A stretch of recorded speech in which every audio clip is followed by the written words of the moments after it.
மிகவும் வருத்தத்தோடு இந்த பதிவை நான் இடுகிறேன். நீங்கள் எல்லாம் கவனிக்கணும். இன்றைக்கி உலகத்தில் நடக்கிற எல்லா விஷயங்களும் இன்றைக்கி நம்ம பார்த்து கொண்டிருக்கிறோம். அநேக மீடியாவில் பார்க்குறோம், நியூஸில் நம்ம பார்த்துக்கிட்டு இருக்கிறோம். உலகம் இன்றைக்கி எப்படி போய்கிட்டு இருக்குன்னு சொல்லி பைபிள் வசனம் ஒவ்வொன்றும் அப்படி நிறைவேறிக்கிட்டே இருக்குது.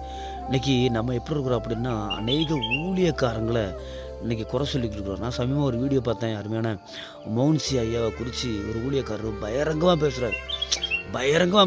அவர் வந்து நால்மா வீட்டில் கூத்தாட்டம் பண்ணுறாரு அப்படின்னு பயங்கரமாக பேசுகிறார். நான் என்ன சொல்கிறேன் அப்படின்னு நீங்கள் நல்லா புரிஞ்சுக்கணும்.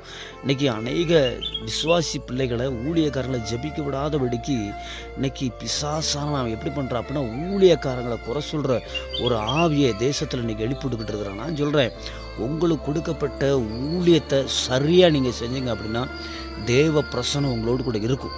உங்கள் மூலம் அநேக அற்புத அடையாளங்கள் நடக்கும். அதனால் மற்றவங்களை குறை சொல்கிற விட்டுட்டு, ஊழியக்காரர்களை குறை சொல்கிற விட்டுட்டு, விசுவாசிகளை குறை சொல்கிற விட்டுட்டு, உலகத்தில் நடக்கிற காரியங்களுக்காக நீங்கள் ஆண்டவர் சமூகத்தில் திறப்பில் நின்று நீங்கள் ஜெபிங்க.